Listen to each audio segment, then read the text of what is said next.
Legends of Honor. Okay, so stopping the music right now because Legends of Honor is a pretty bad game.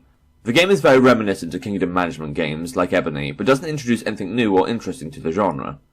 The idea is that you develop a kingdom which leads you to increase your online ranking, and you end up trying to get the number 1 rank. The buildings you build hardly vary, and the battle system when you invade lands is barely interesting. Basically, don't play this game. There are way better alternatives out there, and there's nothing this game does which hasn't already been done.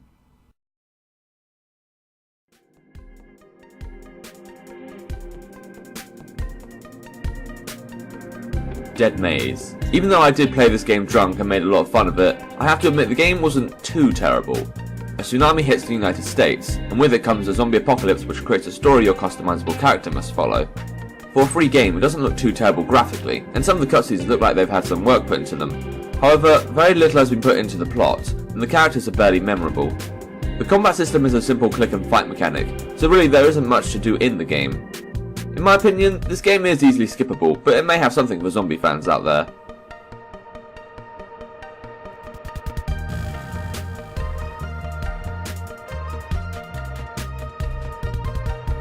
Bartender Make Mix Right.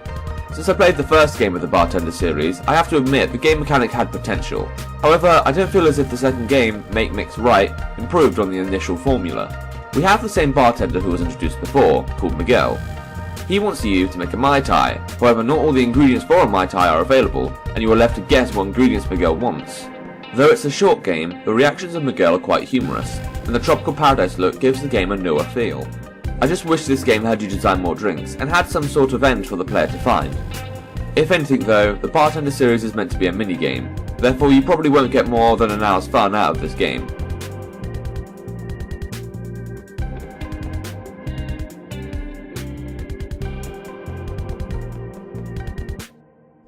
Black Evil 2. The original Black Evil game was very inspiring for me because it introduced the idea of a first-person shooter dungeon game. Black Evil 2 did not deliver the same gameplay I liked from Black Evil 1, and to be fair the game length was significantly cut. After the events which occurred in the first game, in which the Global Union burned down the Houston Manor, a journalist looks deeper into the rabbit hole. From here the story is very vague. The journalist seems to enter some research lab, but after wandering around only finds an experiment and enters a room which ends the game. Again, unlike the first game, there are no guns to use, little story to go off, and it feels as if less thought has been put into the game itself. Still, compared to previous games, there is little more to do, and you do have to think in order to solve some puzzles. There still should have been a few more levels for this game to live up to the original, however.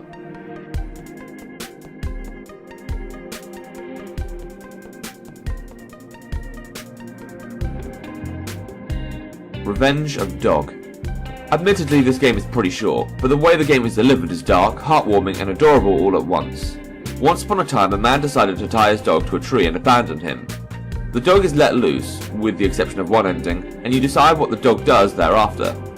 The objective is to collect all 6 endings, and once you do, the game is complete. I like this game because it's actually pretty beautiful, and although there's little gameplay, the good story makes up for it.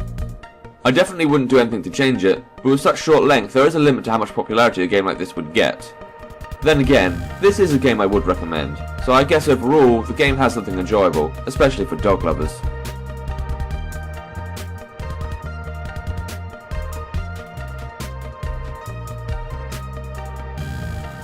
Banned Memories. Firstly, before I say what makes this game so good, I should mention 2 things. 1. The game designer has a warped mind, because it seems the more he develops it lately, the less direction there is in the game.